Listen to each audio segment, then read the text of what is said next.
Ahojte. O záklonoch u bábetiek ste už určite niečo čítali alebo počuli. Väčšinou sa o tom hovorí ako o niečom negatívnom, čo do motoriky bábetka nepatrí. Ja by som to rada uviedla na správnu mieru a záklon jednoducho do našich každodenných pohybov patrí. Avšak záklonové svaly sú kratučké, takže sú určené na to, aby sme sa pozreli a vrátili naspäť. Nie sú určené na to, aby dlhodobo držali ten krk ohnutý dozadu. Ak sa toto deje, tak nemôže potom pracovať tá opačná svalová skupina, ktorá ten krk stabilizuje a zaťahuje bradu dozadu. A toto môže byť u bábetiek problém. Nie je problém to tam naopak patrí, keď bábätko sa zobudí a naťahuje sa a zakloní sa. Takisto tak ako my pijeme a urobíme mierny záklon, tak takisto dieťatko k nadojčeniu alebo nakrmeniu potrebuje mierny záklon.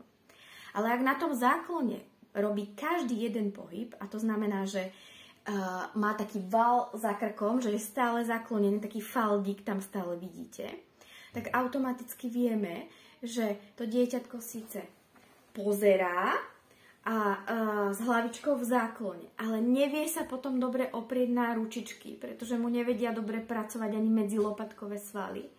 A takisto vôbec nevie potom aktivovať ani tie vzpriamovače, tie, čo zaťahujú bradu. A v tomto prípade je dieťatko väčšinou na brúšku nestabilné, nechce tam byť, prevraca sa hneď ako keby prepadne na chrbátik a môžu z toho potom vznikať ďalšie a ďalšie koordinačné odchýlky. Takže na toto treba dať určite pozor.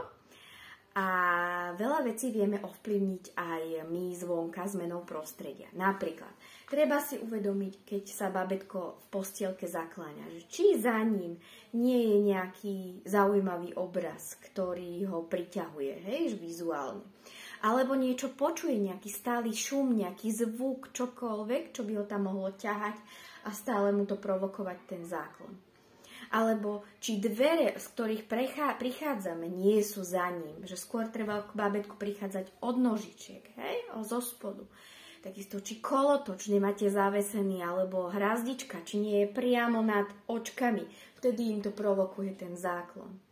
Takisto, ak ich nosíte dlhodobo vertikálne a že nie len hlava, ale celý trub je potom vlastne v záklone, takisto to môže provokovať ten nevhodný, ten patologický dlhodobý záklon, ktorý brzdí detičky potom v napredovaní a v rozvoji ďalších schopností.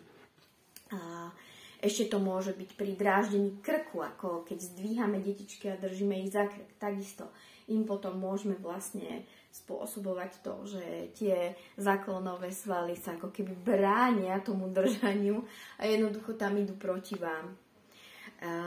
Toto sú veci, ktoré vieme ovplyvniť zmenou prostredia a vhodnou manipuláciou. A treba myslieť na to, že ten záklon robíme každý, ale nerobíme ho dlhodobo, lebo to by nás brzdilo. Takže záklonové svaly sú určené na to, aby sme sa niekam pozreli. A u bábetiek je to paradoxne, ja to vždy hovorím, že menej je viac.